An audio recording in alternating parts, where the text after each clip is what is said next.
नमस्कार, मी कृपा Sapkal. News uncut मध्ये आपलं स्वागत. पाहुयात आजच्या देश विदेशातील टॉप 15 घडामोडी.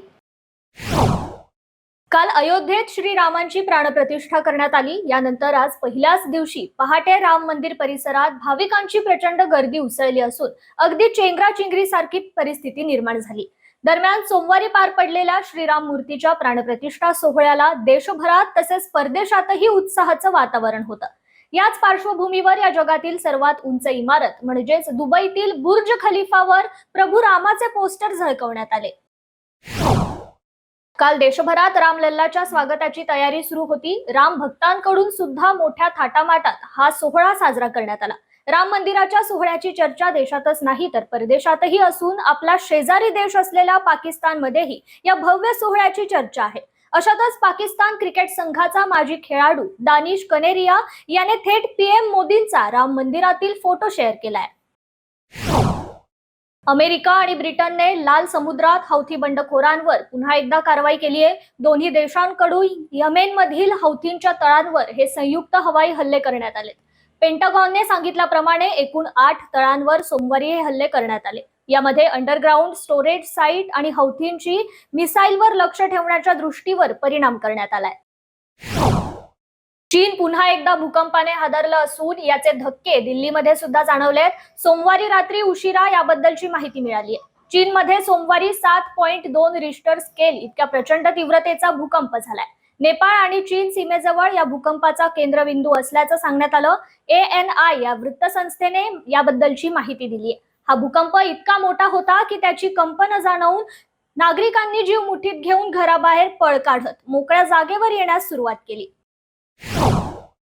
जगातील सर्वात श्रीमंत व्यक्ती व टेस्ला आणि स्पेस एक्स सारख्या कंपन्यांचे प्रमुख एलन मस्क यांनी संयुक्त राष्ट्र सुरक्षा परिषदेत भारताच्या स्थायी सदस्यत्वाची वकिली केली आहे. जगातील सर्वात मोठी संघटना असलेल्या संयुक्त राष्ट्रात काही मुद्द्यांवर बदल करण्याची गरज असल्याचे त्यांनी म्हटलंय.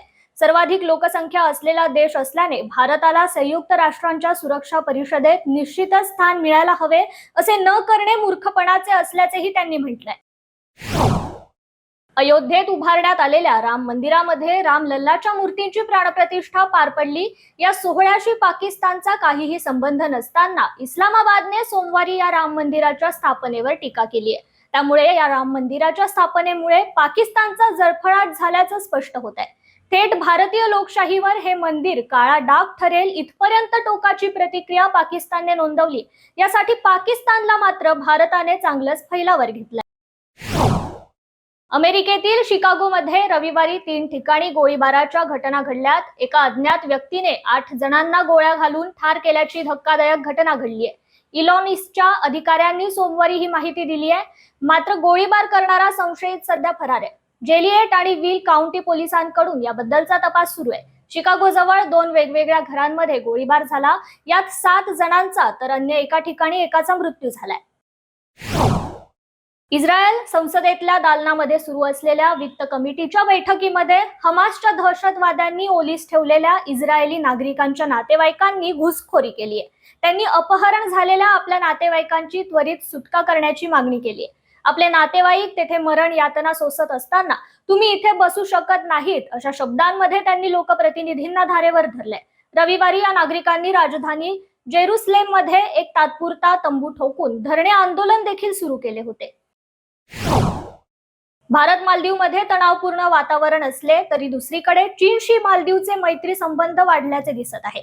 याचाच प्रत्यय आता जगाला येत आहे, कारण चीनने मालदीवमध्ये आपले संबंध वाढवण्यास सुरुवात केली असून चीनचे संशोधन जहाज मालदीवमध्ये दाखल झाल्याची माहिती समोर येते. चीनने संशोधन जहाज जियांग यांग हॉंग 03 मालदीवची राजधानी मालेकडे जात आहे. मात्र भारतीय नौदलाला याची जाणीव असून त्यावर बारकाईने लक्ष ठेवलं जात आहे. देशातील चित्तांचा अधिवास असलेल्या कुनो नॅशनल पार्क मधून आनंदाची बातमी समोर आली आहे. नामिबियातून भारतात आणलेल्या ज्वाला या मादी चित्ताने 3 गोंडस पिल्लांना जन्म दिलाय. नव्याने जन्मलेल्या पिल्लांची प्रकृती ठीक असून त्यांची काळजी घेतली जाते. कुनोच्या वैद्यकीय पथकाने याबद्दलची माहिती दिली आहे. तसेच केंद्रीय पर्यावरण मंत्री भूपेंद्र यादव यांनी या पिल्लांचा व्हिडिओ ट्विटरवर शेअर केलाय. मिझोरममध्ये विमान दुर्घटनेची एक मोठी बातमी समोर आली आहे. बर्मी सैन्याचं विमान मिझोरममध्ये कोसळल्याची घटना घडली आहे. या विमानात पायलटसह 14 प्रवासी होते. यातील 8 जण जखमी आहेत तर 6 जणांना सुरक्षित बाहेर काढण्यात यश आलंय. मिझोराम मधील लेंगपुई विमानतळ परिसरात हा भीषण अपघात झालाय. तसेच जखमींना उपचारासाठी तातडीने जवळच्या रुग्णालयात दाखल करण्यात आलंय.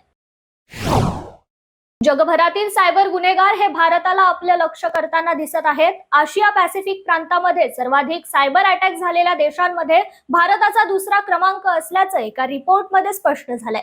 आशिया पॅसिफिक भागात तैवान या देशावर 2023 साली सर्वाधिक सायबर हल्ले झाले. त्यानंतर दुसऱ्या क्रमांकावर भारत देश होता. तसेच 2022च्या तुलनेत 2023 मध्ये भारतावर 15% अधिक सायबर हल्ले झाल्याचं या रिपोर्टमध्ये स्पष्ट करण्यात आलंय. सायबर सिक्युरिटी फर्म असणाऱ्या चेकपॉइंटने हा रिपोर्ट प्रसिद्ध केलाय. इराण पाकिस्तानमध्ये झालेल्या युद्धानंतर चीनचे उपपरराष्ट्र मंत्री सन वेईडोंग यांनी पाकिस्तानचे लष्कर प्रमुख जनरल असीम मुनीर यांची भेट घेतली. असीम मुनीर यांनी सोमवारी लष्कराच्या जनरल कमांडच्या मुख्यालयात सन वेईडोंग यांचे स्वागत केले व त्यांच्यासोबत बैठक घेतली. बैठकीदरम्यान प्रदेशात शांतता आणि स्थैर्य प्रस्थापित करण्याच्या प्रयत्नांवर तसेच संरक्षण क्षेत्रात द्विपक्षीय सहकार्य मजबूत करण्यावर आणि समान हिताच्या सर्व प्रादेशिक मुद्द्यांवर चर्चा करण्यात आली. पाकिस्तानी लष्कराने जारी केलेल्या निवेदनात ही माहिती देण्यात आली आहे. साऊथचा सुपरस्टार धनुषचा चित्रपट कॅप्टन मिलर बॉक्स ऑफिसवर चांगली कमाई करताना दिसत आहे. मात्र आता धनुषचा हा चित्रपट वादाच्या भोवऱ्यात अडकलाय.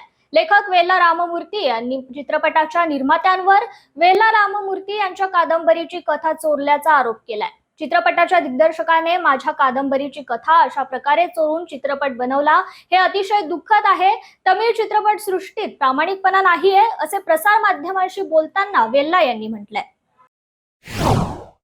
शेतकरी राजाची मातीशी असणारी घट्ट नाळ, त्याच मातीतून पीक उगवण्याची तळमळ आणि त्याच शेतीमुळे त्याचं न जमणारं लग्न याच विषयाला हात घालणारा चित्रपट नवरदेव BSc ॲग्री 26 जानेवारीला प्रदर्शित होतोय.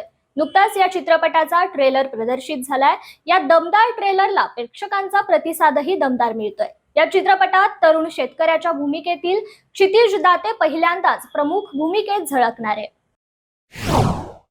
टॉप 15 मध्ये आज इथेच थांबूयात. पाहत रहा न्यूज अनकट. धन्यवाद.